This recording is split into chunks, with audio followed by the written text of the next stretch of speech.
Hello दोस्तों, आज की हॉरर स्टोरी सुनने से पहले अगर आप हमारे चैनल पर नए आए हो तो चैनल को सब्सक्राइब कर देना ऐसे ही हॉरर वीडियोस देखने के लिए। दीपक नाम का एक अकेला यात्री सांझ के समय घने धुंध से ढके जंगल में कहीं खो जाता है। चारों ओर सन्नाटा है, बस कभी कभी पत्तों की सरसराहट सुनाई दे रही थी। अचानक उसे अपने पीछे कदमों की आवाज सुनाई देती है।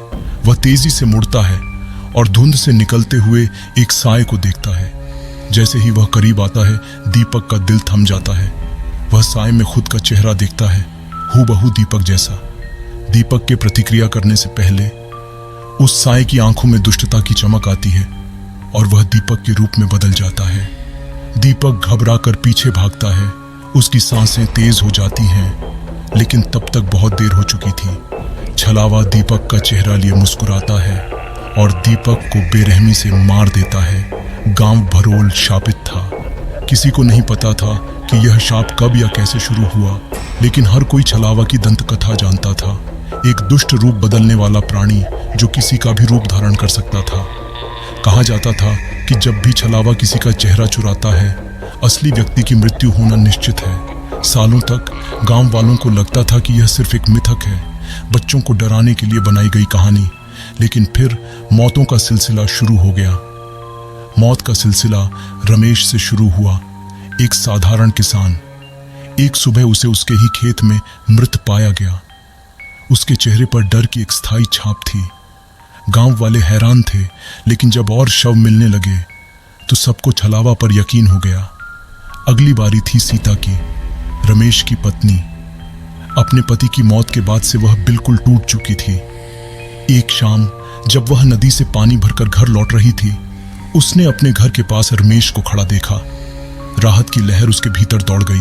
उसे लगा कि यह सब एक बुरा सपना था, लेकिन जब उसने उसे पुकारा, रमेश ने कोई जवाब नहीं दिया।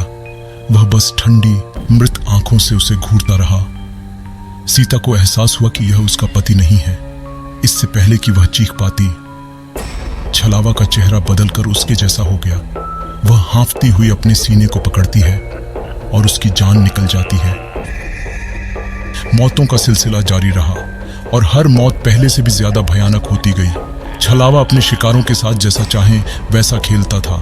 हर बार उसकी क्रूरता और भयावहता बढ़ती जा रही थी। वह अपने हर शिकार को पहले से भी ज्यादा निर्दयता से मारता और हर मौत के साथ उसकी दुष्टता और भी निखरती जा रही थी। गांव खौफ के साए में था। कोई भी खुद को सुरक्षित महसूस नहीं कर रहा था। जहां कभी हंसी और बच्चों के खेलने की आवाजें गूंजती थीं, वहां अब सिर्फ खामोशी थी। गांव वाले अपने घरों में खुद को बंद करने लगे थे, लेकिन इससे कोई फायदा नहीं हुआ। छलावा बेकाबू था। एक शाम गांव के कुछ लोग गांव के बाहर पुराने मंदिर में इकट्ठा हुए। उम्मीद थी कि वे कोई समाधान ढूंढ सकें।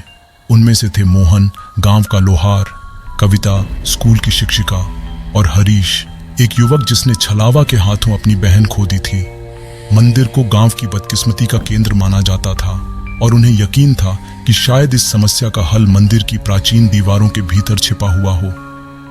जब वे अपनी योजना पर चर्चा कर रहे थे, तभी मंदिर के प्रवेश द्वार से एक परिचित आवाज आई। वह विक्रम था, वह शिकारी जो उसी दिन गायब हो गया था। उन्हें पहले तो राहत महसूस हुई, लेकिन जल्द ही उन्हें कुछ अजीब लगने लगा।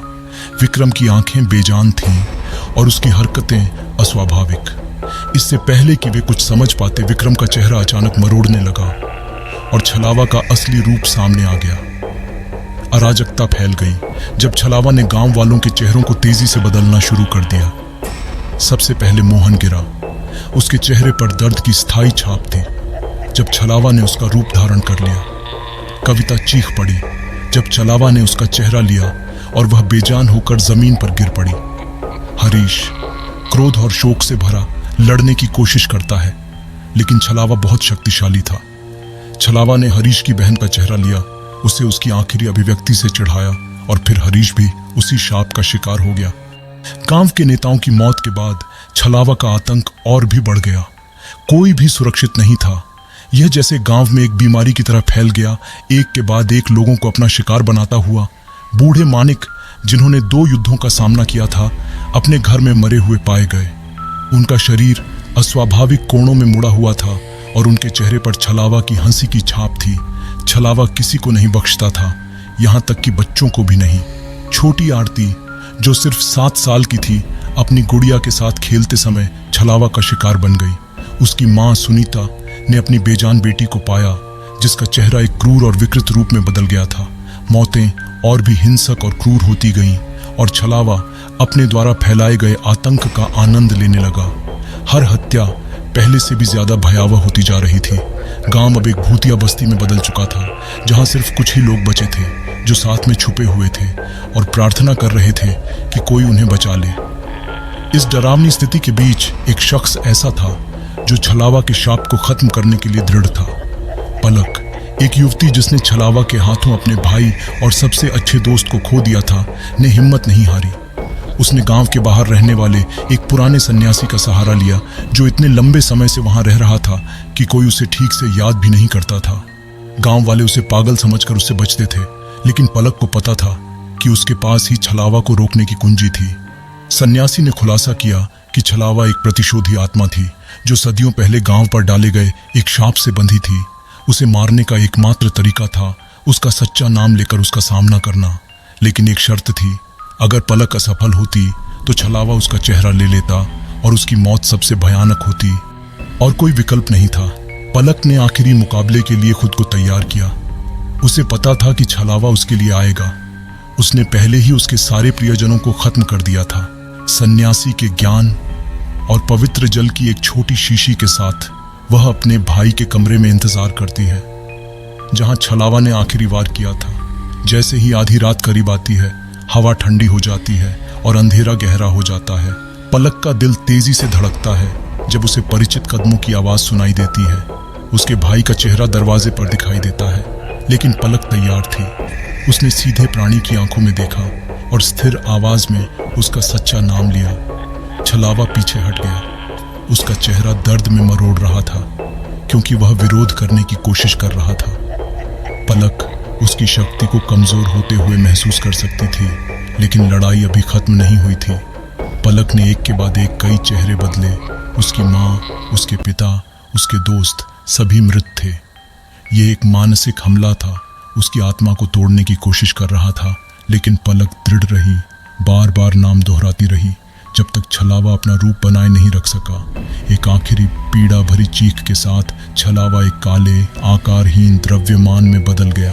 वह तड़प रहा था और मुड़ रहा था, जब तक कि वह कुछ नहीं में बदलकर गायब हो गया और उसके पीछे सिर्फ एक ठंडी हवा छोड़ गया। पलक जमीन पर गिर गई, थकी हुई लेकिन विजयी। जैसे ही पलक कमरे से बाहर निकलती है, उसकी नज़र दीवार पर लगे एक टूटे हुए आईने पर पड़ती है, लेकिन अपनी ही छवि देखने के बजाय वह छलावा को मुस्कुराते हुए देखती है।